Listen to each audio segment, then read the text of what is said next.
Genèse chapitre 2. Genèse chapitre 2. Verset 18. L'Éternel dit, il n'est pas bon que l'homme soit seul, je le ferai inassemblable à lui. L'Éternel Dieu forma de la terre tous les animaux des champs et tous les oiseaux du ciel, et il les fit venir vers l'homme pour voir comment il les appellerait, afin que tout être vivant portât les noms qu'il lui donnerait l'homme. Et l'homme donna des noms à tous les bétails, aux oiseaux du ciel, à tous les animaux des champs. Mais pour l'homme, il ne trouva point d'aide semblable à lui. Alors l'Éternel Dieu fit tomber un profond sommeil sur l'homme, qui s'endormit. Il prit une de ses côtes, la ferma la chair à sa place. L'Éternel Dieu forma une femme de la côte qu'il avait prise de l'homme, et il l'amena vers l'homme. Et l'homme dit, voici cette fois, celle qui est os de mes os et chair de ma chair, on l'appellera femme, parce qu'elle a été prise de l'homme. C'est pourquoi l'homme quittera son père et sa mère, s'attachera à sa femme, et ils deviendront une seule chair. Donc, on a l'idée, on avait une chose à nous. Donc, on veut l'aider. Regardez la conversion là. Donc, ils deviendront une seule chair. Donc, on veut l'aider. C'est l'apôtre Paul qui a dit ça. L'homme et sa femme étaient tous unis et ils n'en avaient pas d'autre parole de l'Éternel. Il m'ajoute l'explication à l'écriture que nous serons édifiés tout théâtre, que tu nous remercies de la voix et c'est le principe au nom de Jésus-Christ. Amen. Tu acclames le Seigneur. Pour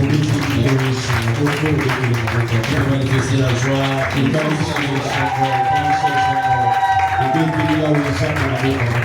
Amen. Depuis le dimanche, j'ai introduit ce message. Au fur et à mesure que nous allons évoluer, vous allez comprendre que ça n'a rien à voir avec l'homme naturel et la femme naturelle.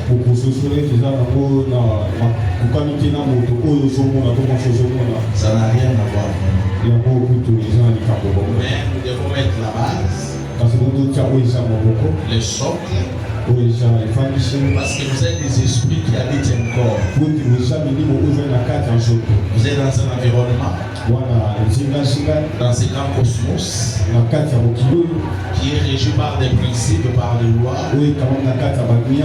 Et si certains de ces principes ne sont pas respectés, l'homme échoue. Entre autres, les mariages. Vous allez remarquer que plusieurs ont fait des mariages errés. Ils ne sont pas errés dans leur mariage. Soit ce sont des divorces. Et nous parlons des mariages et divorces. Je commence avec les mariages. Après cela, je vais parler aussi des divorces. Pendant que je vais parler des mariages, je parlerai de la polyandrie, je parlerai de la polygamie. Nous allons en parler selon les Écritures. La polygamie péché ou pas. Nous allons parler de la culture, de certaines cultures liées au mariage. Dimanche, je vous disais, les mariages, c'est un cadre que l'Éternel a mis en place pour que l'homme et la femme jouissent. Les mariages, c'est l'union des deux familles. Les mariages, une institution divine, un cadre défini par l'Éternel pour que l'homme continue d'exister. Je vous ai dit les dimanches, les anges, les êtres spirituels, entre guillemets, sont les éternels. Ils n'ont pas besoin de se procréer. Et l'Éternel les a créés comme ça. Et ils peuvent vivre et siècles d'éternité. Mais il a pris à Dieu de l'homme se procréer. La procréation, c'est un moyen de subsistance pour l'homme. Un moyen d'exister, de pérexister. L'homme n'existe pas sa procréation. Quand l'Éternel regarde mes enfants, il ne voit pas seulement mon enfant. Il me voit. Quand il me voit, il voit mon père. Quand il voit mon père, il voit les pères, des pères, des pères, des pères. C'est comme ça que l'apôtre Paul, il explique le mystère des Lévi dans Abraham. Il dit Lévi a payé sa dîme dans les entrailles. Parce que par la procréation, l'homme continue de vivre sur la terre. C'est-à-dire la procréation rend aussi l'homme éternel entre guillemets. C'est-à-dire cet homme-là existe mais sous plusieurs formes. Tu vois ma fille Arvina, elle est ma forme féminine. Parce qu'en tant qu'homme, je ne suis pas seulement genre masculin. Je suis homme et femme. Ça va? Moi, mes chromosomes, je porte X et Y. Mais la femme, elle est femme féminine. L'homme en lui, il porte la masculinité et la féminité. C'est comme ça que le Seigneur les a créés. Mais quand à la femme, elle est XX. Ça va? Tu es avec moi ici. Alors les mariages, je vous ai dit les images. Depuis toujours, déjà les combats de mariage. Je vous ai dit ce monsieur qui se croit savant, qui a l'apparence d'un fou, Bill Gates. Je n'ai jamais vu un insensé de tel niveau. Il est là, il mange, il a l'air. Il dit non, nous avons besoin de réduire la population mondiale. Parce qu'avec cette année, nous aurons trop de bouches à nourrir. Mais la subsistance pour les nourrir fera défaut. Raison pour laquelle nous devions réduire. Et parmi les moyens pour réduire la population, vous comprenez lorsque vous lisez entre les lignes, il entre en contestation avec l'Éternel. Amen. L'Éternel connaît bien l'étendue de la terre. Il a demandé à l'homme de remplir la terre. Donc l'homme ne veut pas avoir de vide. Ici je parle de la manière des hommes. Mais remplir la terre, c'est un sens prophétique aussi. Alors Bill Gates s'est résout. Il se décide de réduire la population. Mais comment réduire cette population? Il y a des moyens qu'on utilise. Mais il s'inspire de leur père qui est le diable. Combattre les mariages. Il y a la planification familiale qui apparemment c'est une bonne chose. C'est lui qui a parlé de la planification familiale, c'est Pierre Pasteur. C'est le pasteur Malthus. C'est lui. Mais ils sont des pasteurs comme ça. Mais lorsque vous observez leurs vies, sont des hommes qui sont très compliqués. combattre le mariage. Alors pour combattre le mariage, il faut combattre la procréation. Mais comment s'y prendre?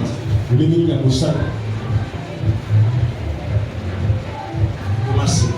Pour réduire le taux de la productivité chez nous, il faut promouvoir notre genre. Raison pour laquelle le dimanche, je vous ai dit, au lieu de déjà, il y en a maintenant plus de 60. Il y a beaucoup déjà. Nous avons les plus sexuels. Donc, pas plus sexuel, tu vas dire là c'est deux. Donc, il joue les deux rôles à la fois. Il est homme, il est femme. Nous avons des gays. En France, en Europe, disons, l'Europe occidentale, on parle des parents A, parents B. Parent A c'est l'homme. Les parents B là c'est aussi un homme. Mais il joue le rôle de maman. Alors c'est lui qu'on appelle parent B. Vous savez, lorsque des hommes se mettent en couple, ou des femmes se mettent en couple, c'est qui est normal. Ils ne peuvent pas procréer. Alors comme ils ne peuvent pas procréer, et les institutions internationales, la puissance du mal qui régit les mondes, elle sait cela. Ils sont incapables de procréer. Mais ils disent ceci. Être parent, c'est un besoin. Alors tout le monde doit satisfaire à son besoin. Alors on vote des lois et des principes dans les parlements européens. La loi de l'adoption. Les parents A et les parents B, ils ont droit d'adopter les enfants. Ça va? Ils viennent en Afrique. Vous savez, il y a un commerce qui est très rentable. On appelle ça la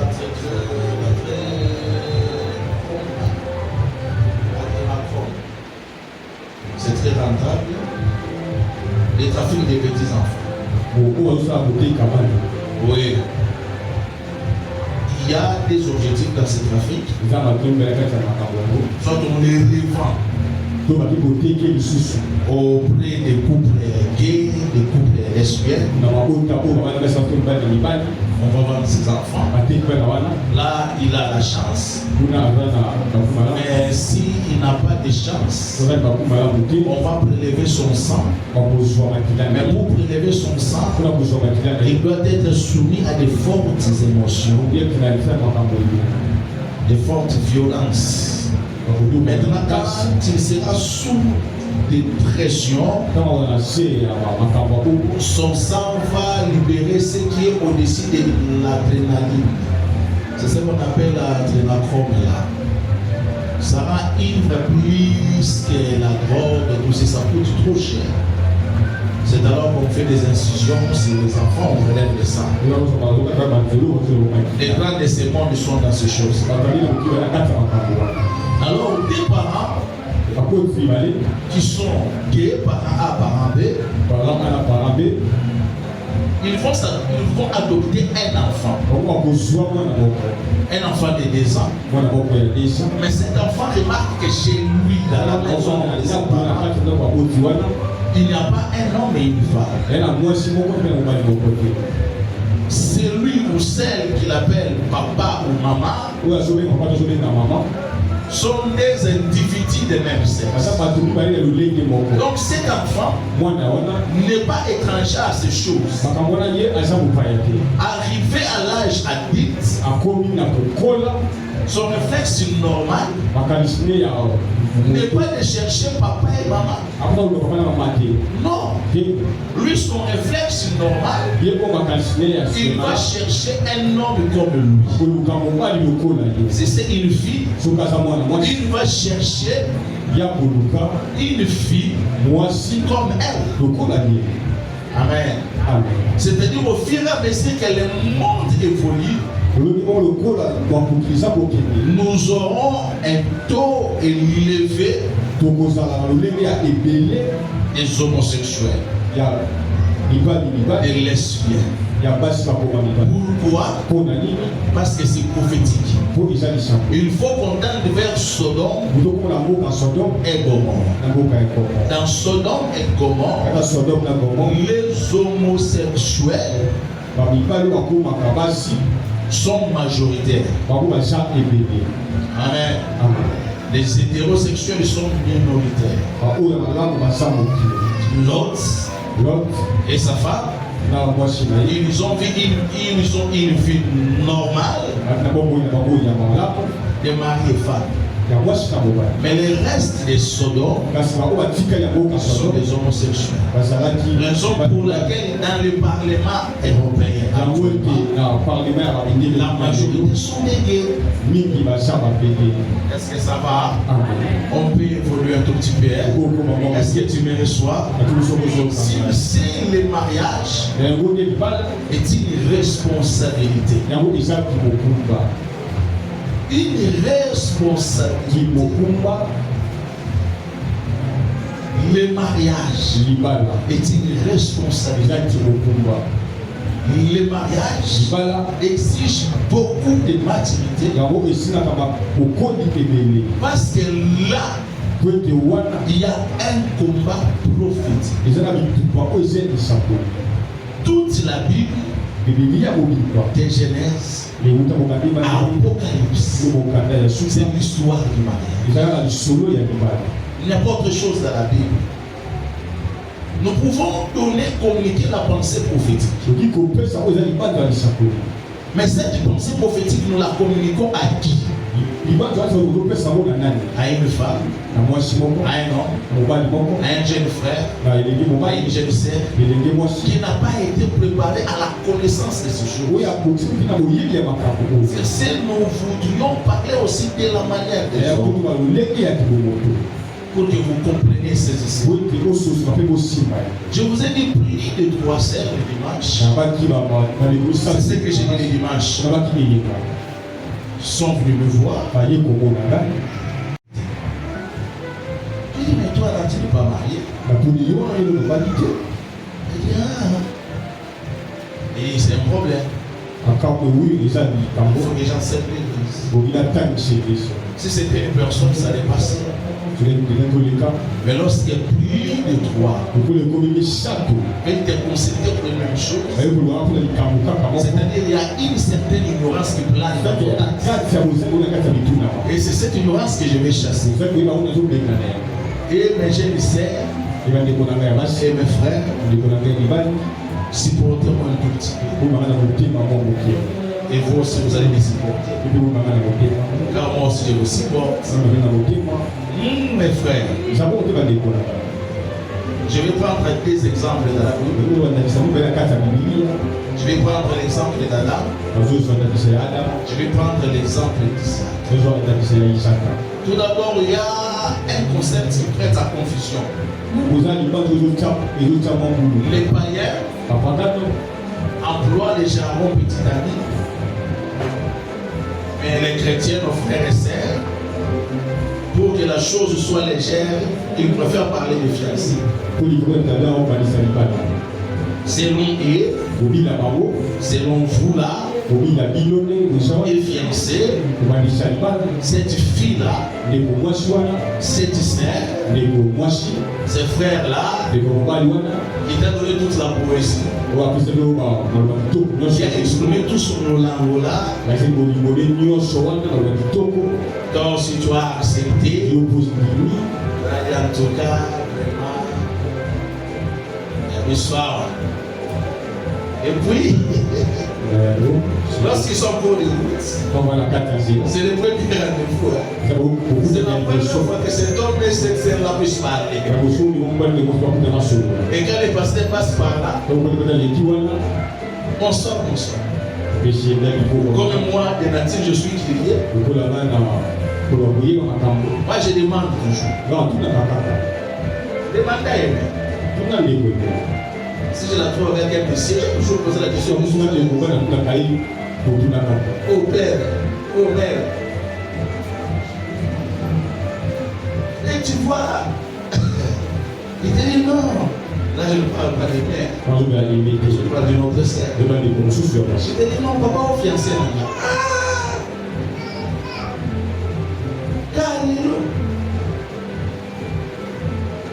Quel est ce numéro là?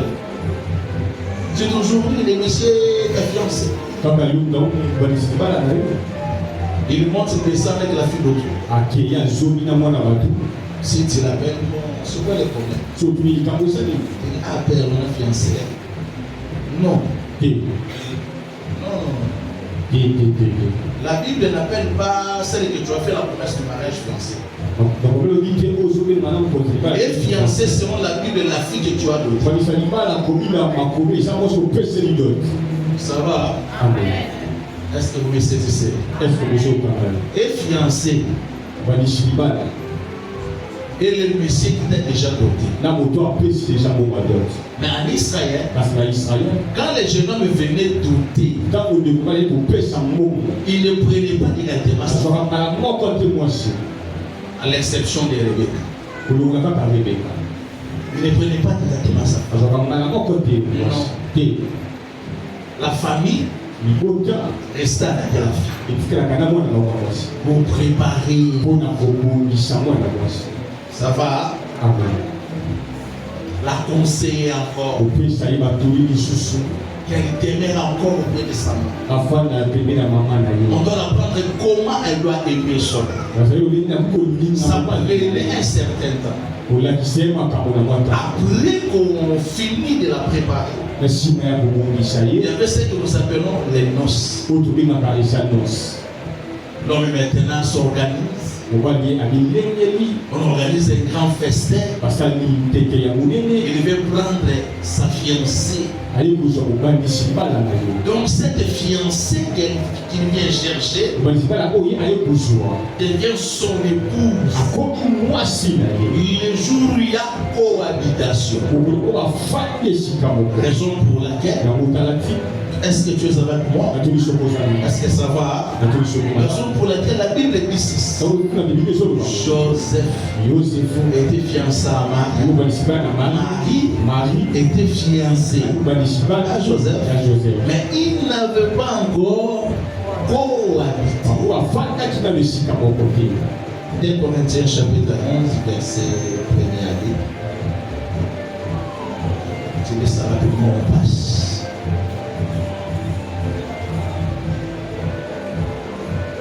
Le mariage est très important, frère.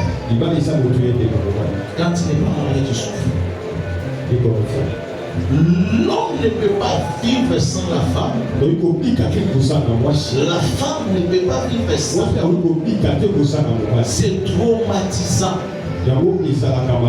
C'est stressant. Amen. Ça va 2 Corinthiens chapitre 11. Je commence au premier texte. 2 Corinthiens chapitre 11 verset 1.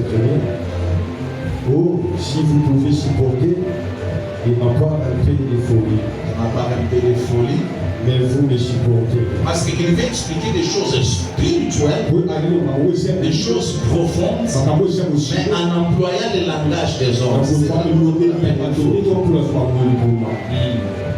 Car je suis jaloux de vous. D'une jalouse de Dieu. D'une jalousie de Dieu. Parce que je vous ai fiancé. À une seule épouse. À un seul époux. Vous comprenez? Vous souvenez? Tu vois, Jésus est mort. Il a déjà payé le prix. Il est déjà à foutre où ils attendent. Mais l'apôtre Paul, il dit, il nous présente à Jésus comme des fiancés. Pourquoi? Parce que nous n'avons pas encore cohabité. Ça va? Amen. Un jour, il reviendra nous chercher. Et nous serons dans la noce. Donc, ce que vous faites là, c'est abuser. La sœur là n'est pas ta fiancée. Ce frère là n'est pas ton fiancé. Bon, papa, proposant, proposante. Mais proposant, proposante, vous avez fait 10 ans.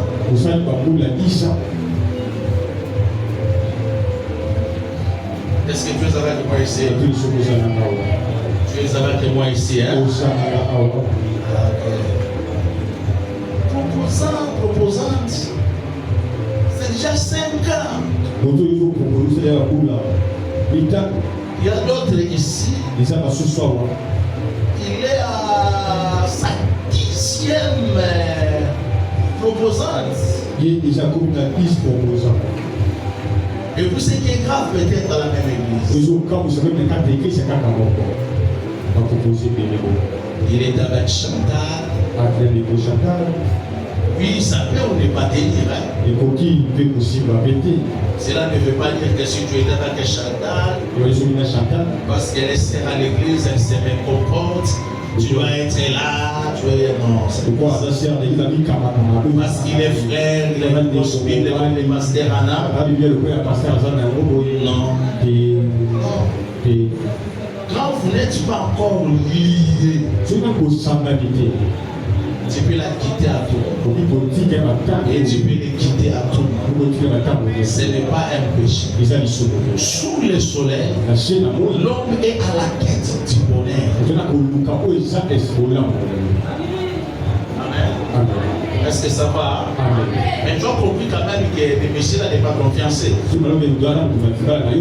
tu as compris que la dame là n'est pas ta fiancée. Alors pourquoi qu'est-ce qu'on fait? Vous êtes à l'aventure. Vous êtes dans votre aventure.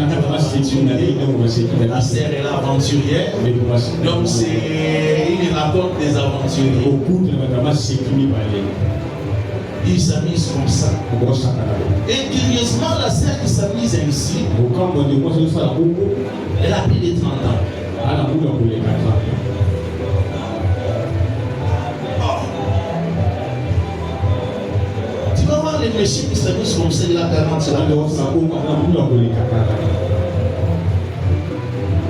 Tu sais, à 40 ans,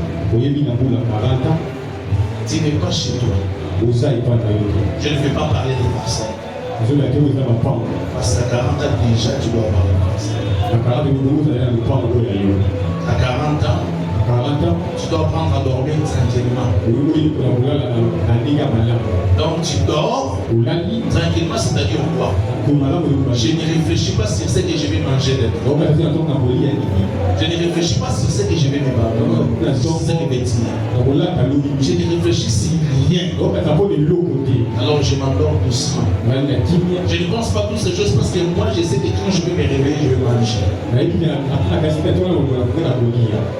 Donc, à un certain âge, je ne peux plus me débrouiller comment dormir confortablement. Donc, c'est-à-dire quoi? Je dors comme un karatéka, comme un maître de kung fu. Parce qu'à gauche, il y a Bosco. À droite, il y a André. Sous mes pieds, il y a Apollinaire. Au-dessus de ma tête, il y a Toto. Donc je ne sais pas bouger. Non. À l'âge de 16 ans, ça passe. À l'âge de 15 ans, 20 ans, ça passe. Pas 40 ans. Mais pourquoi tu es arrivé ici? Il y a des choses que je vais te dire. Pourquoi cette sœur-là, elle traîne jusqu'ici? Pourquoi il y a eu tant de divorces au milieu des chrétiens et les chrétiens protestants, les chrétiens des églises de réveil divorcent trop? Et dans cet échantillon-là, ce sont des femmes qui travaillent, qui divorcent aussi trop. Pourquoi? Je vous ai dit, le mariage, Et ça qui me dit, ça te parle.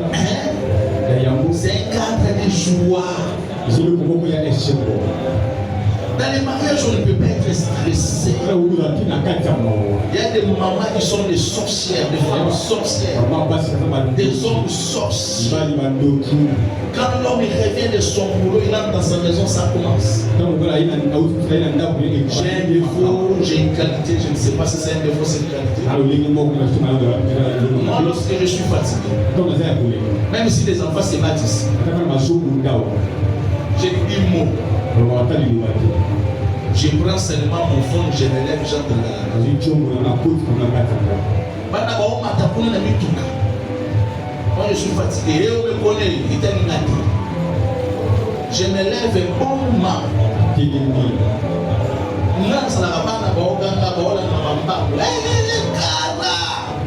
Si je parle pour la première fois, il n'y a aucun changement. J'emballe mes effets. J'entre dans la maison. Je n'aime pas être embrouillé. Si j'entre dans la maison et que mes enfants entrent dans la maison, ils commencent à m'embrouiller. J'entre dans la chambre et je ferme ma clé. Donc, ce moment de maman l'unité est alimenté. C'est comme ça les gens. Je garde mon cœur. Je n'aime pas être stressé. Je veux vivre ma vie bonnement sous le soleil. Vous mettez des gens sous pression. Quand je sors dans la caillou, la question de et je ne réponds pas à de telles questions. Quand je prends seulement aucun wapi. Donc vous le mettez à mieux. Je pars. Il ne faut pas me mettre sous pression. Les mariages. Maman, dans le mariage, il faut être flexible. Yo sa famille de fer anamongo pesanga mene anamongo basa so qui balobi alobi une femme et tikali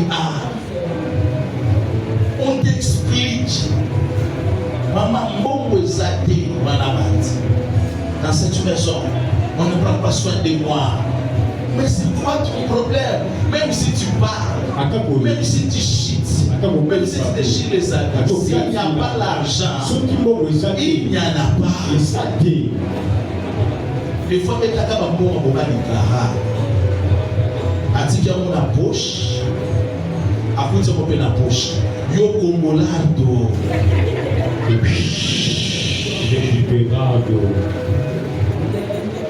Et s'il veut demander son argent,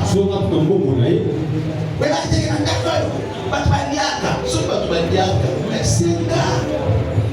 Papa, le roi Yandunda.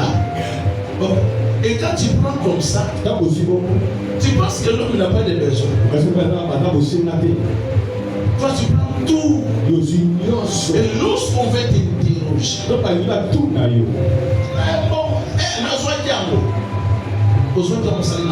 tu commences des besoins. Mais provision pour moi. Parce que des fois, les hommes nous passent dans la musique, on fait ça là. Tu passes par là, tu regardes, tu jettes un coup d'œil, tu as vu les sacs déjà. On te dit, mon voisin a quitté. Et qui n'a pas fait quoi? Moi, je suis moi, tu vois? Non. Les mariages, c'est un cadre où il faut mettre l'homme à l'aise et la femme aussi à l'aise.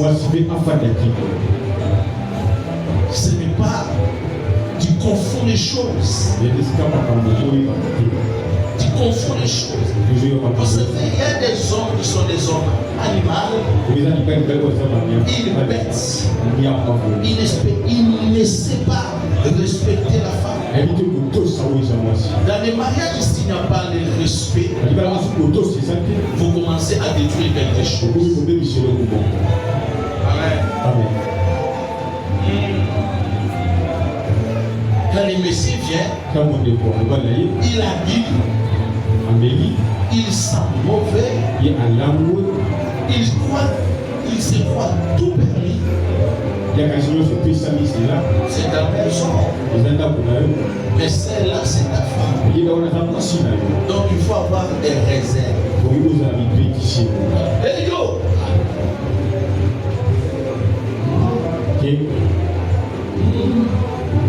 Jésus, il prend soin de l'église. Tout homme est appelé à prendre soin de sa femme. Yozola kaba veste ya chair. Mais madame Azara Nzuluka, il y a déjà comme ça, il n'est même pas gêné, il n'a même pas commencé à soliter. Par contre, l'église, maman Nzuluka, il y a la petite costume super 150. Non, tu es même censé. Si tu ne prends pas soin de ta femme, tes enfants, tu ne prendras pas soin de tes enfants. Mais pourquoi il y a des telles choses? Pourquoi il y a tant de divorces? Pourquoi des problèmes de c'est parce que le mariage a cessé d'être un cadre de joie. Amen. Ça a cessé d'être un cadre de causer. Moi, ça tout mon papa m'a dit. Oh!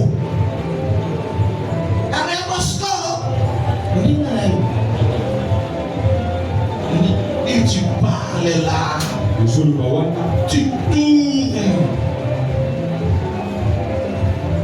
tu te vois la reine Elisabeth dans la maison de tous, c'est chez moi madame. Je te reconnais que cette maison c'est moi qui la paye madame. Alors dans ma maison, tu n'as pas le droit de m'écrire chez moi. Toi tu es la première locatrice de ma maison. Oui. Donc je peux me lever le matin. Je fouille en moi, je n'ai pas mon gabon. Je te laisse la maison, paye la maison. Tu m'appelles, je suis déjà au Cameroun. Ma case est déjà dans ça. C'est alors que tu comprendras qu'il y a des limites qu'il ne faut pas franchir. Pourquoi il y a lié d'écouter? Ah, ça qu'il y a un roseau à minuit au Canapot. Maman, minuit au Canapot, tu peux nous appeler yo. Ou quand il a nani porte. Et puis il appelle, on lui dit, mais ça c'est ton lani, son là pour te route. T'es dans le gâteau là-dedans. Dans le gâteau là-dedans. Je vais me débrouiller à ce que nous avons là que nous avons la dernière bande. Et quand vous allez vous lever le matin, on verra comment vous allez sortir. Non. La Bible déclare l'homme est le chef de la femme. Pas un semblant de chef, mais un chef. Pas un diminutif. Sarah appelé Abraham son Seigneur. Quand ce principe sacré du mariage est brisé, c'est fini. Le mariage, il y a beaucoup de joie. Quand l'homme occupe son poste de patron, même s'il est pousse-poussière, même si c'est une sentinelle, il s'est fait engueuler chez son patron. Il est chauffeur d'un homme méchant.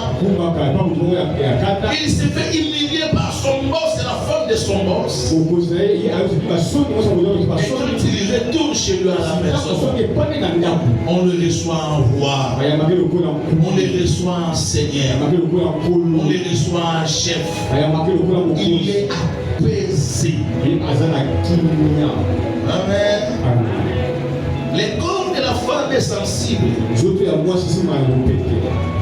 Mais ce sont les regards de l'homme qui sont sensibles. Obandaki cuisine en Obanda 8h. 17h, 20h, vous allez en poser dans les camotos sur la savon, il y a posé dans les coques. Les camotos clean. Les camotos ma photo et la like. Les yeux de l'homme est sensible. Quand l'homme est dans la maison, il faut que l'homme remarque la femme de la maison.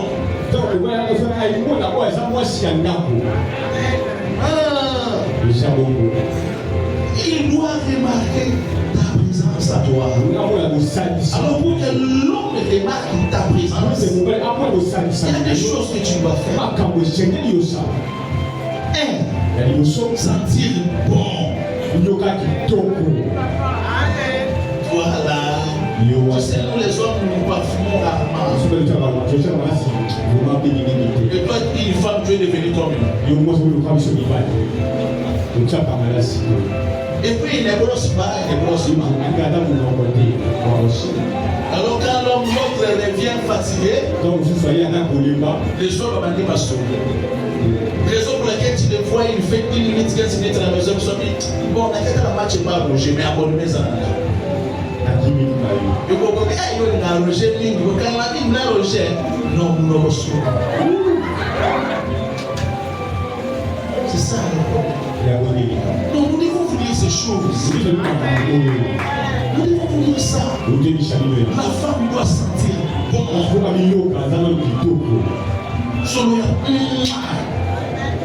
Mais parce que vous savez, quand nous faisons des délivrances, il y en a qui nous avaient pour ça. Les livrets, pour nous déconcentrer, tout ça, et comme ça, c'est comme ça que mais tu vois, une femme est passée, elle dégage la même modèle qu'un démon.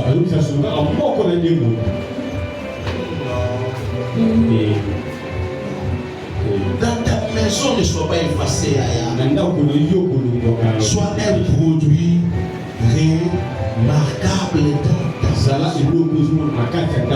surtout dans mon petit peu, si on a pressé, fais-toi seulement avec. On a dit que l'autre sont pour la gawa. On m'a sauté. On sauté. Après, c'était pour le moment donné, ça t'est mais toi là, tu voulais.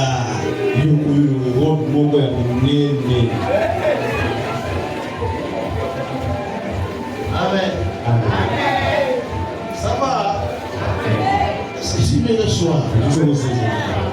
Ma fille, tu écoutes ce que je t'ai dit. L'homme aime la femme souriante. Moi, c'est caca. Moi, c'est la ligne.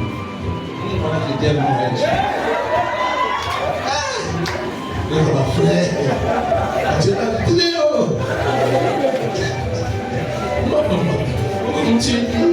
Chacun ses critères. C'est non. C'est non. Oh. C'est non, mais là c'est critère là. Ok, les jeunes se l'ont mis.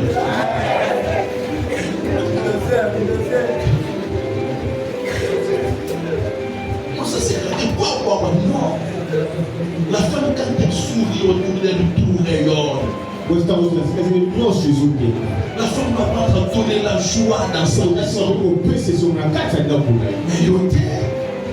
La Bible dit une femme querelleuse, elle est plus que la caridate.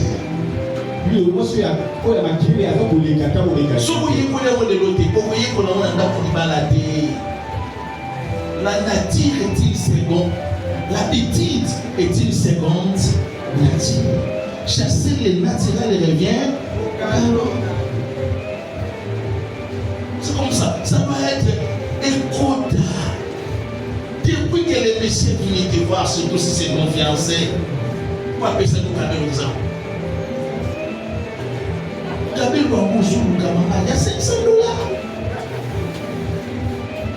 Je vous ai dit que je l'ai mis planté dans des boutiques avec ma femme. Un jour, elle m'a piégé. Les femmes. Nous sommes entrés là-bas. On a qu'elle a gala. Moi, je voulais que $20. Et on entre là avec des maths. Comme cette femme-là aussi, elle était là. Ah ben papa, c'est pas dit ça, maman. Oh. J'étais là trop calme de mon tambour. On demande une perruque. Vous savez, c'est à combien? 500 $. C'est dit moi. J'ai non Kalamba. J'étais ton fiancé. On est à Bitabaron Naba. Naboula City Market. Moi, stratégie man. C'est ça. Le bon ton frère, mon Dieu. Heureusement, nous ne sommes pas passés par la banque. Là, j'observe la banquise. Et pour ce qui est qui est, la banque va se faire louer. Si on continue à tout va se la dire. Ça n'a pas celui-ci va ici, touche, tout là-bas, tout est en ébullition. On regarde, on touche, on tourne. Et jusqu'à ce que nous allions finir. L'homme sortit dès qu'il est entré. Oui. Frère, ma sœur, ta maison c'est ton jardin. Même les chiens, vous allez remarquer qu'il marque son territoire. Il va à ce point-là qu'il puisse. Il va là-bas qu'il puisse. Il marque son territoire. La maison c'est ton territoire. Tu dois marquer ton territoire. On a vu que ça dans parfait dans l'eau. Et vous allez parfait à madame. Vous allez parfait à maman. Toi, ta maison là. Et laisse-moi battre les poches à la soute. Aujourd'hui, il m'a dit que c'est au bureau dans la couche à moi.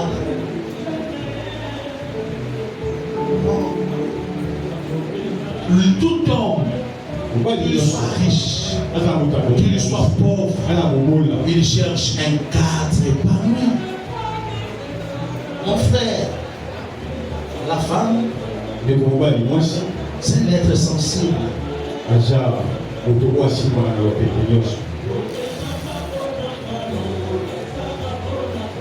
La femme, on la traite comme une reine. La femme, on la supplie. La femme, on la dorlote. Quelle est ton raison?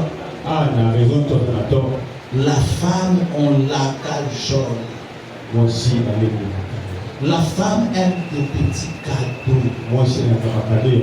Surtout, la femme aime des promesses. Ah. Frère, arrête. Arrête avec ça. Non. Ta fiancée vient te voir. C'est invité soir lobby, tu l'as dit. Donne toujours de l'espoir, de l'espérance à cette fille-là. Introduis ta chemise, cire tes souliers, mets dans la poche, sois toujours rassurant. Quand elle vient là abattue, oh mon Dieu, tu n'es pas la puissance, sois calme, posez les t'inquiète pas. La peine des questions, et pardonne le oh, je le promoni, oh, mais c'est un mingi. N'entre pas en conflit avec elle. Dis tout simplement. Tout n'est pas le fait. Vers fin, waouh, petit dans la autocar. Je mets du toit à.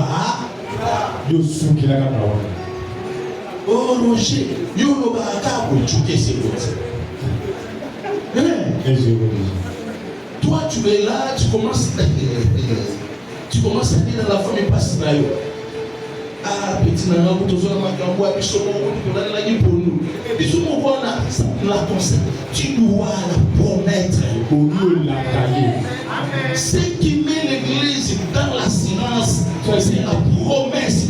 Et ça, il a fait à Jésus-Christ. Promets à cette femme les merveilles du monde. Dis à cette femme. Côté la main de l'autre. Non, le monde a télé bien. Non, tant que ça n'a pas été. Non, le monde a télé bien. Non, on va dire ça n'a pas mal. Sois rassurant. Mais toi là, tu es tellement franc. Même Abraham n'était pas comme toi. Abraham il causait avec Dieu, mais il n'était pas comme toi, papa. Toi, tout la femme, tout la femme. Non. Un jour, Abraham a dit à Sarah, reste ici. Je m'en vais adorer. Il y a des choses qu'on ne dit pas à la femme. Elle n'est pas comme toi. Moi, c'est partout. Madame, tu m'as dit, vous voyez pas qui est. Vous avez des copies dans la masse, vous avez des masse. Vous avez une commission pour ça payer.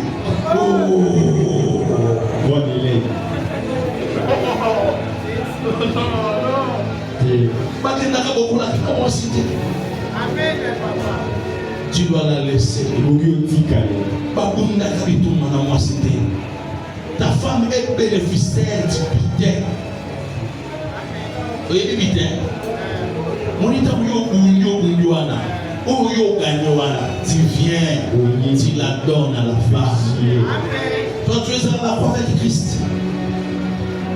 Non, Christ est allé à la croix lui-même.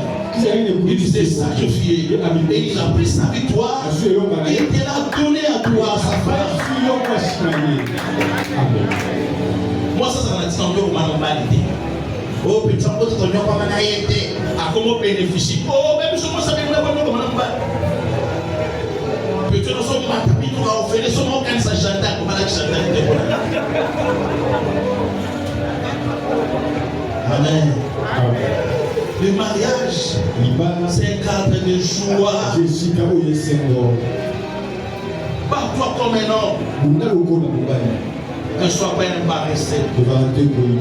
Non. On ne donne pas la femme à un péché qui est paresseux. Osanaga va verser. Tout le monde a mouqué d'Hétéronome. Tout le monde a mouqué d'Éphésiens. Tout le monde a romain.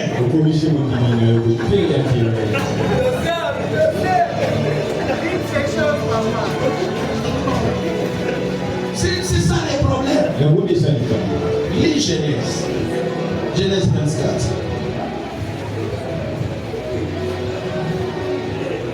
Et à partir de 61 jusqu'à 67. Il y a des gens qui sont dans les vallées. Il y a des gens qui sont tellement bénis. Non.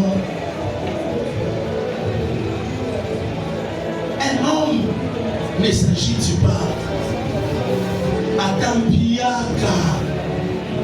Vous savez, des fois, on me dit à la maison, j'ai dit, moi, tu es un homme qui est un homme. Et si tu es un homme qui est un homme, alors toi, assieds-toi au noir, c'est une responsabilité. Les femmes que vous voyez, c'est une dépense pour la nourriture seulement des jours. Les troisième jour. Tu as fait seulement des fois. Tu vas te réunir à deux fois, tu vas te réunir.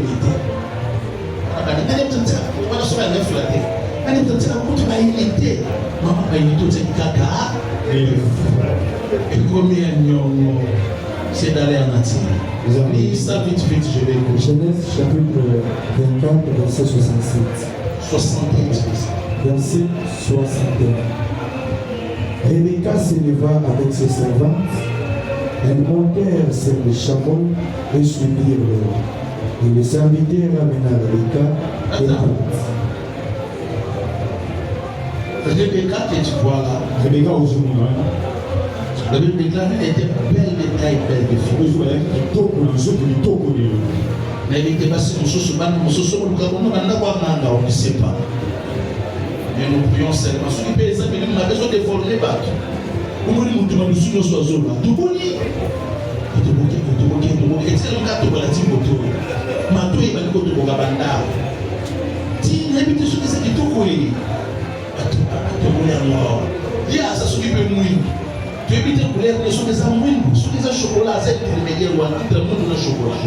Sur le qui t'entire à rouge. Amitié soit t'entire à rouge. So côté de la boutique de bonnet sur qui? Oiseau. La femme doit être belle. Lis. Verset 62. Cependant, Isaac était revenu depuis de la Chariron Voilà. et il habitait dans les pays de Isaac est revenu d'où? depuis de la Chariron. Pas la Chariron. Ne repose pas les chats, prononce car.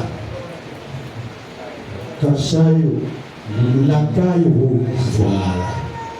et il habitait dans les pays de Un soir, qu'Isaac était sorti pour méditer dans les champs, il leva les yeux et regarda, et voici, les chameaux arrivaient.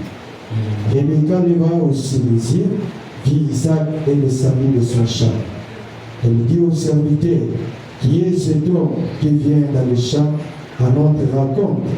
Et le serviteur répondit, c'est mon Seigneur. Alors elle prit son voile et se couvrit. Verset 66. Le serviteur raconta à Isaac toutes les choses qu'il avait faites. Isaac conduisit Rebecca dans la tente de Sarah, sa mère. Il prit Rebecca, qui devint sa femme, et il l'aima, ainsi fit consoler Isaac. Répète ça. Isaac conduisit Rebecca dans la tente de Sarah, sa mère. Il prit Rebecca, qui devint sa femme, il l'aima. 61. Verset 61. Rebecca s'éleva avec ses servantes, elles montèrent sur les chameaux et suivirent l'homme. Et le serviteur amena Rebecca et partit. Isaac est revenu d'où? Cependant, Isaac était. Il fit reposer les chameaux sur les genoux hors de la ville, près d'un puits, au temps du soir, au temps où sortent celles qui vont puiser de l'eau. Tu vois, les jours, c'est ici qu'il y a des problèmes, je vais continuer. Dans ce sens. Tu ne peux pas chercher une femme, un homme qui n'a pas d'alternative. On a vu de mon côté, vous n'avez pas la même vision. Il y a une coïncidence prophétique dans cette nouvelle monde. Les jours où on amène Rebecca chez Isaac, la Bible dit Isaac revenait du bruit. Les jours où Éléazar trouvait Rebecca, elle trouva Rebecca au puits. C'est-à-dire Isaac et Rebecca sont les amoureux du puits. Ils aiment demeurer auprès de la source d'eau.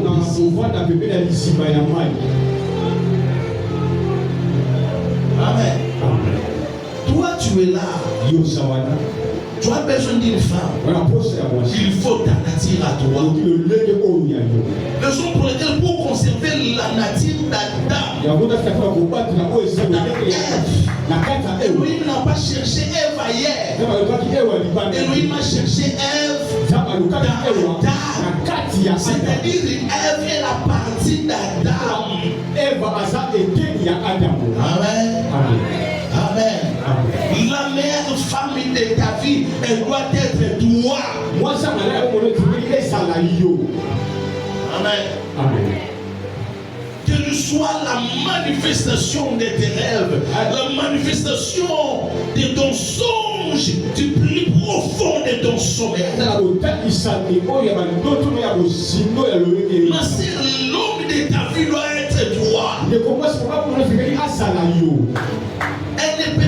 Il ne peut pas être ton étranger. C'est ça les problèmes. Okoli na jokomi na mo, oyebi solo et l'otoko nenge zalaki. Mais tu vas chercher un milieu un voyou,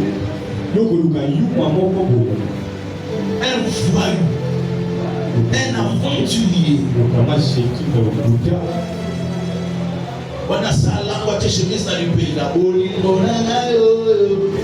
Il chante depuis là-bas. Et les dimanches, tu viens avec un tel monsieur. Tu viens présenter à l'église. Tu dis, papa, n'a pas mon lycée monté. N'a pas mon lycée monté, ma sœur divorce. Je vais éviter. À ce moment-là, il n'y a pas la parole sur le vin. Jésus lui-même a compris si on monter matin.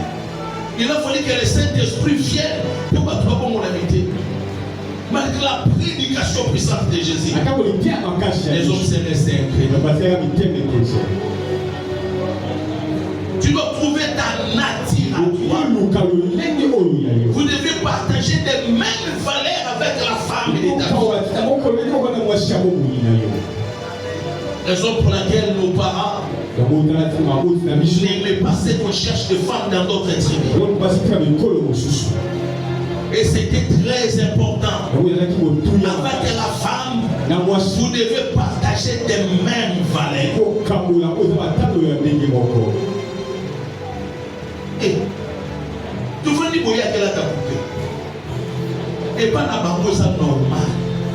Au venant à payer, moi je suis dans la culotte. Avant qu'on servir dans la culotte, là coupé capotou là. Quand il va vendre là tu na baby. Yo na papaya. Ay tu na oh mais la niño. On a mère de deux enfants. Papa peut battre une peine dans mon sourire. Ah, on a fait chérie. La femme n'appartient pas à l'homme. La femme appartient toujours au mâle dominant, à l'homme le plus fort. C'est l'homme le plus fort qui arrache la femme. Nous sommes les deux magas à Odoulomoswana. Pour ma colonaille à ces pays nayango. Je vous ai dit les regards de l'homme, c'est la sensibilité de l'homme. Il regarde, il voit, c'est sa sensibilité. Je répète différence, la femme n'est pas un cadeau. La femme est le produit, le résultat des duels et des combats. Moi, c'est ça, les gens qui ont lutté à ma casse, c'est le dessus. Ce que ça n'a pas ça qui doit vous connaître à mon bout, en bas de l'homme. Et puis vous n'allez pas discuter à vos côtés à Pénaï. Parce que la femme appartient plus fort. Ça va? Vous devez partager les mêmes valeurs. Pour Mobali a sonné, a zombie de Salini dans les gâteaux d'échappement. Avant de se lancer là. Ça veut tourner mille dans le côté de Mobali a zombie la diamba bandi. Papa n'a pas ses chances. Il y a ça à la chance. On a 20e, chance aux autres, ça on a 20e. Ok, les gens la tête à honte. Donc, ils sont sur le sang de la hache. Vous devez partager la même nature. Elle était une chose qui sortait d'Adam. Quand la femme est de ta nature, vous avez la même pensée. Vous avez les mêmes parler. Et ça, quand il nous donne n'a payé ça qui au défendre noté. J'ai vu des choses sous le soleil. Je connais l'ami. Mais tu connais pas Moninga bataminga, et quand tu n'as pas de police, non, quand on s'naïe, au batamini, la paix qui s'acquille.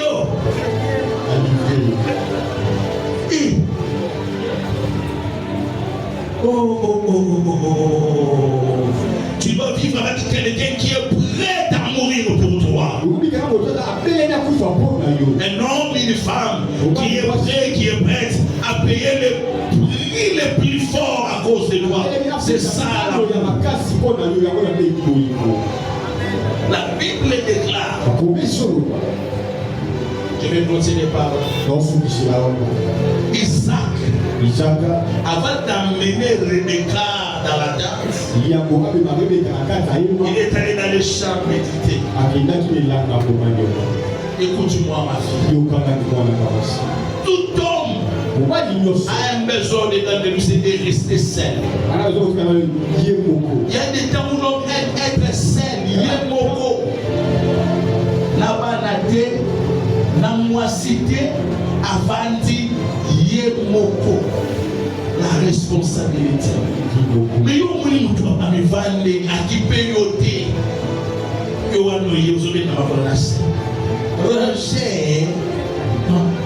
il y a des temps où l'homme aime être seul.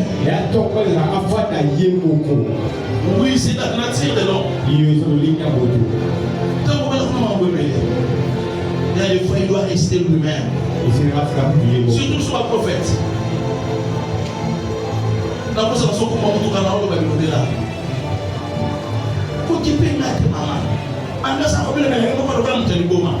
Maman, je suis dans un monde des anormaux.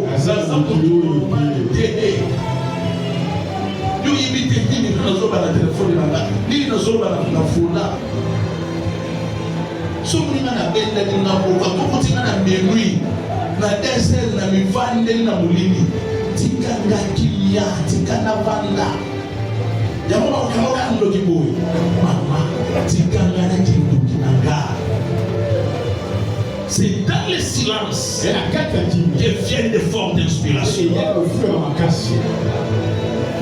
La Bible déclare Isaac amena Rebecca dans la danse. Il connut Rebecca. Et la Bible dit il l'aima. Dans le verset 24. La sexualité, l'acte sexuel. Genèse chapitre 24, verset 67. Isaac conduisit Rebecca dans la tente de Sarah, sa mère. Il prit Rebecca, qui devait sa femme, et il l'aima. Ainsi fit consoler Isaac.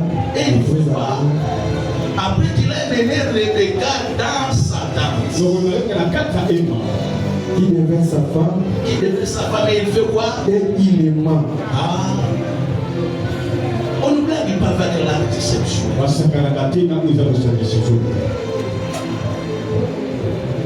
Il faut faire très attention. Papi me l'a dit. Je suis de boys. À la kimono, à la jean, à la Sylvestre, à la Nicolo, à la Kangi Koto, à la Singa, à Kangi, à Bilelo, des méchantes femmes. Alors il s'est mis au fond d'elle qui n'a aucune idée. Non. Ah. Peut-être il va se dire que Nabi Malibanga dans le zoo là. Mais attention. L'acte sexuel.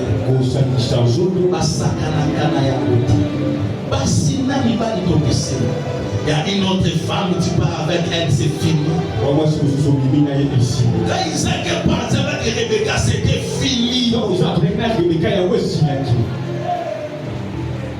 a un moment où c'est fini. Un irresponsable. Tu ne peux pas prendre le risque de donner ton corps à tout homme.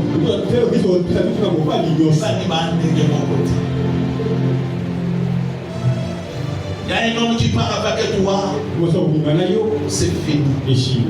C'est ton âme qui commence à les réclamer. Tu pars avec cette femme. Tu pars avec cette fille. C'est fini. Ça va pas qu'elle va tourner de mon côté. Nous n'avons pas de même écriture sexuelle. Mes frères, écoutez. Ne réveillez pas l'amour, ne réveillez pas l'amour.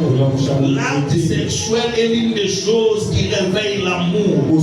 Après avoir connu Rebecca, la Bible dit Isaac l'aima. Il ne l'aimait pas, il l'aima. Cette cuisine est exceptionnelle. Comment c'est le nom de risque était frère. Ne prenez pas de risque. Maintenant, vous devez découvrir qu'il faut qu'on aille. Mais comme Mathieu n'a décidé. Alors sois prudent. Sois sage. Tu es notre garçon. Mais ne commets pas l'imprudence de partir avec cet homme. L'acte sexuel est magique. L'acte sexuel est charmant. L'acte sexuel est envoûtant. Les hommes ne se posent pas de questions à ce moment-là. Oh, toi tu prives alors. Oh, c'est simple. Il va chercher. Il va se dire, pour moi, c'est un abat, il va chercher. Mais en allant, est-ce qu'à aux autres sous au péché casual, il y a cuisine au wana. Est-ce qu'à aux autres sous les wanoka pour la salaire. Les libidos rendent l'homme esclave. Les libidos rendent la femme esclave. Les libidos rendent l'humain esclave. Au cas pour la salaire, on a beau marché. Parce que c'est envoûtant. Il y aura des moments où nous sommes connus au bimba. À la poste, moi, c'est demandé la poste à la toujours. Les hommes sont comme ça. À la poste, moi, c'est la poste à chata. Alors, ce qu'on dit, c'est la poste à chata. Toi, sa femme m'a dit que tu es là. Ah, son âme soulité, c'est ton combat pour toute la vie. Ce qui nous a soulité, et un ami loco au cerveau, il y a un mobile capté comme la sexualité. Ça reste. Même la femme, ça reste. Elle n'a plus besoin de gomme, elle a besoin de papier. Elle va te donner toutes les raisons du monde pour sortir. Elle va dire, maman, quand tu as mis ça, à Zakanamon, à Fula, pour salaire suivi.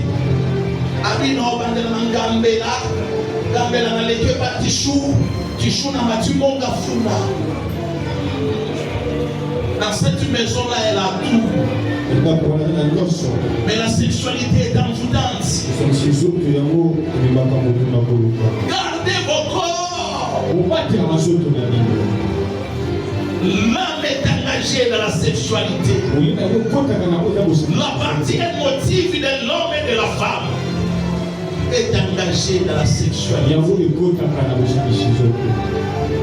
Frère, on joue pas avec ça. Nos aïeux n'avaient pas de tabou pour ça, ils ont sauvé leur mariage et leur maison. Pourquoi ça devient un sujet tabou? Au moment où l'Éternel en parle, au moment où Salomon en parle. Donc,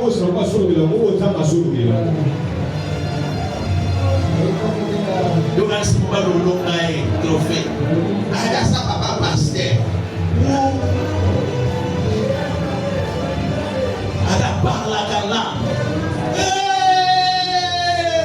C'est bien, c'est bien.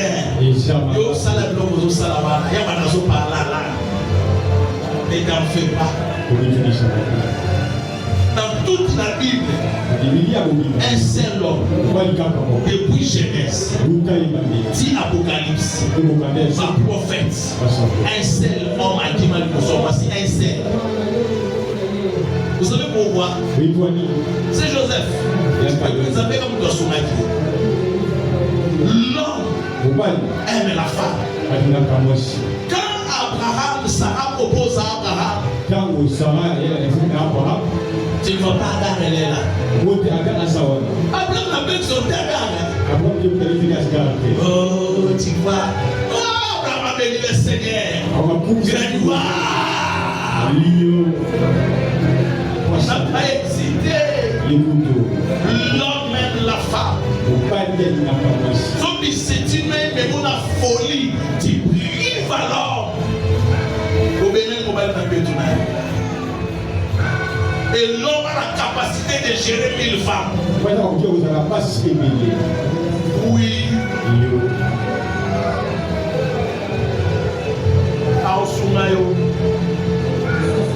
C'est ça le problème.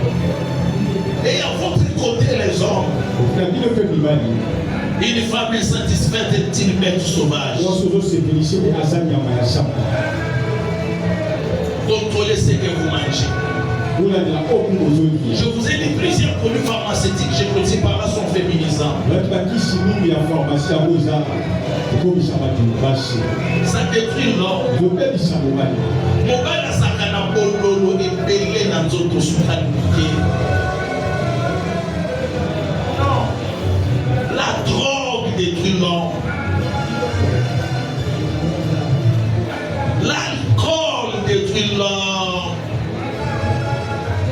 Beaucoup de monde, tu as moins de 40 ans, 20 ans, afin que nous sommes avec des femmes, afin que nous sommes détruire l'homme. Dans ta femme, tu es appelé à être au lit chaque jour avec une femme.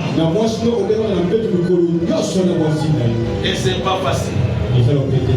Tu dois choisir quoi manger. L'homme doit pratiquer le sport. Oui. Ça conditionne ton corps. Il y a des femmes qui sont méchantes. Elle ne va pas te dire que je ne suis pas satisfait. Elle garde ça. Je connais un ami. On m'appelle Yakana Noa. J'arrive, je trouve mon ami, je trouve un garçon là. J'ai trouvé sa femme, j'ai trouvé notre ami qui m'avait précédé. Notre ami n'a aucun savoir. Et la femme il dit, ce qu'on me dit, c'est aucun ami, l'autre n'a aucun. Mais ce qu'on m'a là, moi, je sais que pays là, ça te laisse pas payer. Mais non, ça concerne non. Et non, est-ce qu'on peut se conseil? Non, c'est quand la femme était là, elle était devenue tout rouge. Je demande à mon ami c'est quoi le problème. Il me dit lorsque je suis entré dans ma maison au salon, j'ai trouvé ces garçons entre les jambes de ma femme. Et la femme me dit, ces garçons ici, ils vendent les unités. Mon ami est directeur de la banque. Directeur. Et c'est ces garçons-là qui étaient capables de conjuguer le verbe être à l'infinitif, de conjuguer le verbe être au passé simple, au passé composé, qui était là. Et la femme gesticulait dans tous les sens.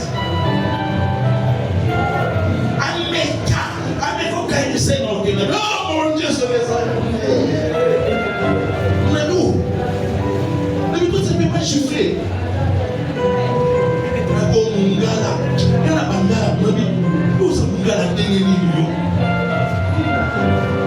Et la femme était là sur sa lomanda. J'ai dit à mon ami Delphine, on part.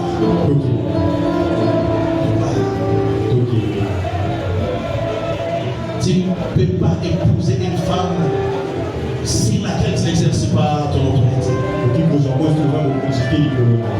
Soignez-vous. On va aller dans la laïcité. Oh, papa, préféré la laïcité. La laïcité, on va aller dans la laïcité.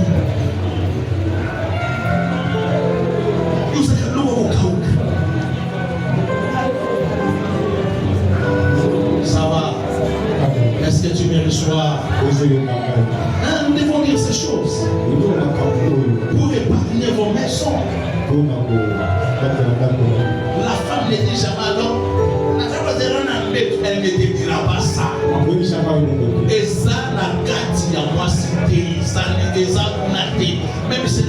le droit, elle ne va pas te dire. Vous qui êtes mariés, quand tu seras marié, ce sont les initiatives de l'homme. On s'en a la bébé. On y a un ligne. Quand tu es venu dans cette situation, on a ça vraiment si bon.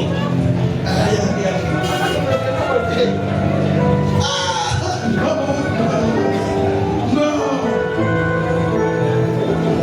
C'est ta femme. Betsoyaka. Betsoyaka mourou mais on va s'agir. Laissez-le. On va sommeiller. On grimacer. Pourtant, on traduit le dossier va éviter nos problèmes. Où est-ce qu'on a mis? On a sorti déjà problème déjà. Et tout le monde va décider si on va comprendre nos coquilles de chafa. Il y a la norme. Alors, il va pécher au mal. On nous fait le caca. Pourtant, mon compte, ça demande. Et ça va me demander bénédicte. Oui, bah, tiens, on a un pas comportement beaucoup d'envie. Toi, tu es là toujours comme ça. Dans la sexualité, on ne va pas avec les versets de la Bible. Non. On ne gère pas la femme avec ça. Ah, petit naïo. Ah, momi naïo. C'est ta femme. Comme ça, fais ta loi.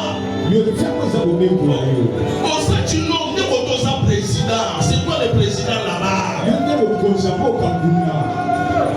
Ah, là, comment va vous voter à l'autre? Va voter au Kuna. Pourquoi il s'habille au Kuna? Où est-ce qu'il est jaloux? On a le sang de thé. Bonjour.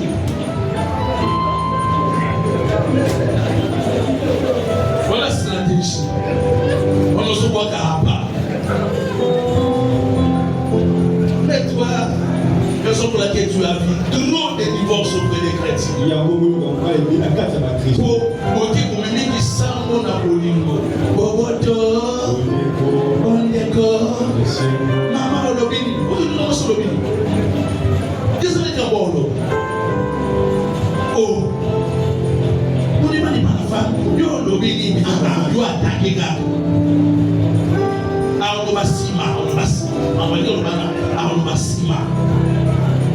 C'est fini, tu es l'abonnement. Et aujourd'hui, on l'a stressé comme ça. Moïse ça pasteur. Exact.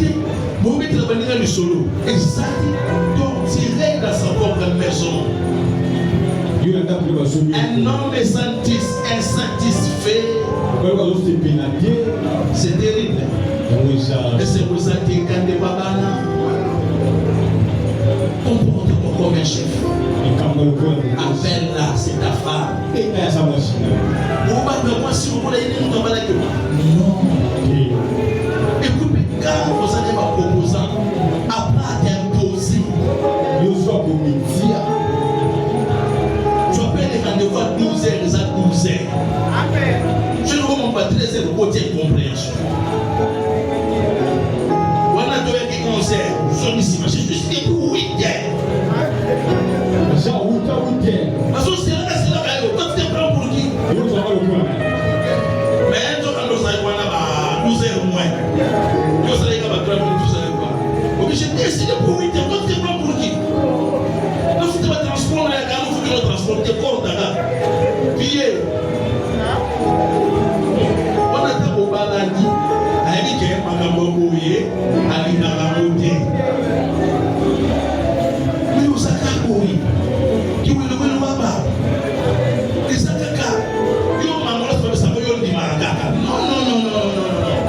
Oh, la salle pas maman Leki. Pas de problème, il y a des maranokas. Oh, la Leki pas nos Roger. L'homme n'est pas comme ça. Il ne faut pas les faire compoter. La Leki n'est pas maman Leki, ne le dit là. L'eau, il côté dans une compréhension. La Leki n'est pas maman Leki. Petit, les gars, nous sommes en train de dire, nous sommes en train de dire, les gars. Voilà beaucoup de la vie, maman Leki n'a pas petit, vous êtes pertinent. rendez-vous prochainement pour côté dans le bas. C'est comme ça. Et ça bon. Mais si tu ne contrôles pas la femme t'échappe. Elle a appelé à se soumettre. Quand tu es appelé à l'aimer,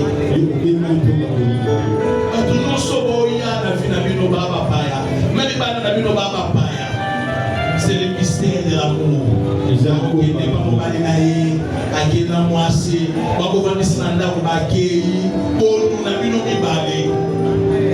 Vous restez à deux.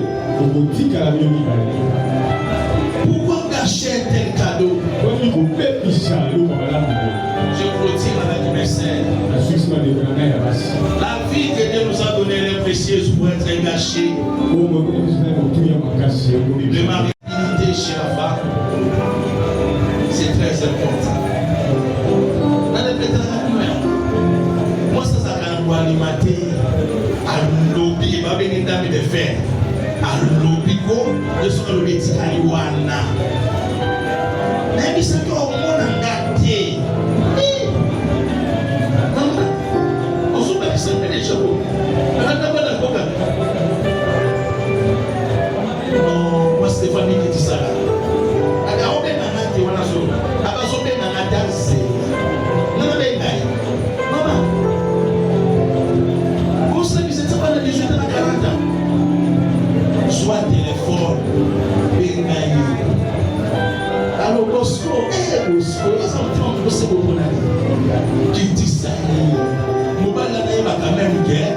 Il importe au Lingakaye, il compte à tes yeux. Mais il y a un tiré au bémon en janvier, octobre et en mois. Toujours qu'il est novembre. Mais on sur le décembre, on va se téléphone. Avec nous. Voilà, mais ça n'a pas il va y avoir maman. Toujours aller là.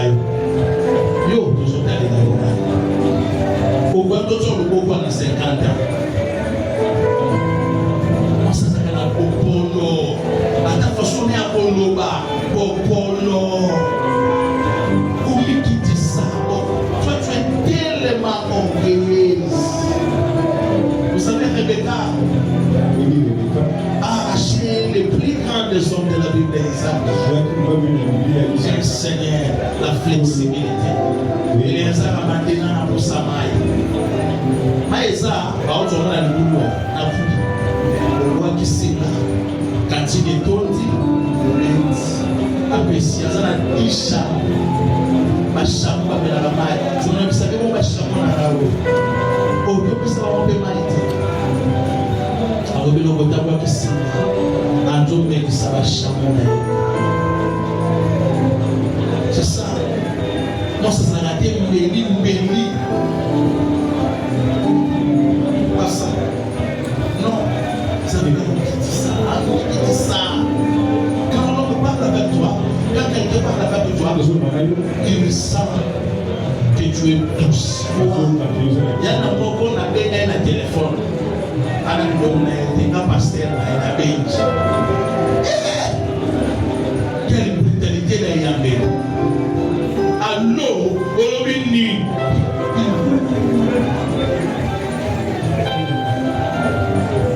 Voilà ce que c'est ça. On oublie, on ne va pas être dans le cadre de la mais bien que ce soit la Congo, ne soit que mon ami, papa, et puis c'est moi aussi,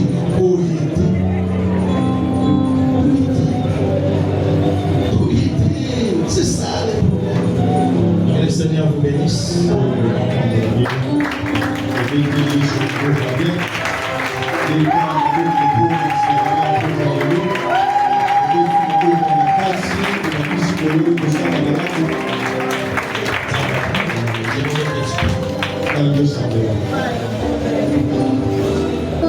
Le Seigneur nous promet des mariages en Seigneur. Mais nous devons nous préparer.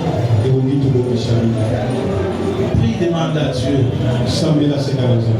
Elohim amena Ève auprès d'Adam. Éléazar amena Rebecca auprès d'Isaac. Les ennemis contaminés Esther auprès du roi. peut rester rebelle à fond. Pour qu'il y ait encore célibataire. Il y a une validité. Et puis ça vous a pas tourné là et à mon pour que tu maries, puis pour ton mariage. Et à Dieu. Et se souvenir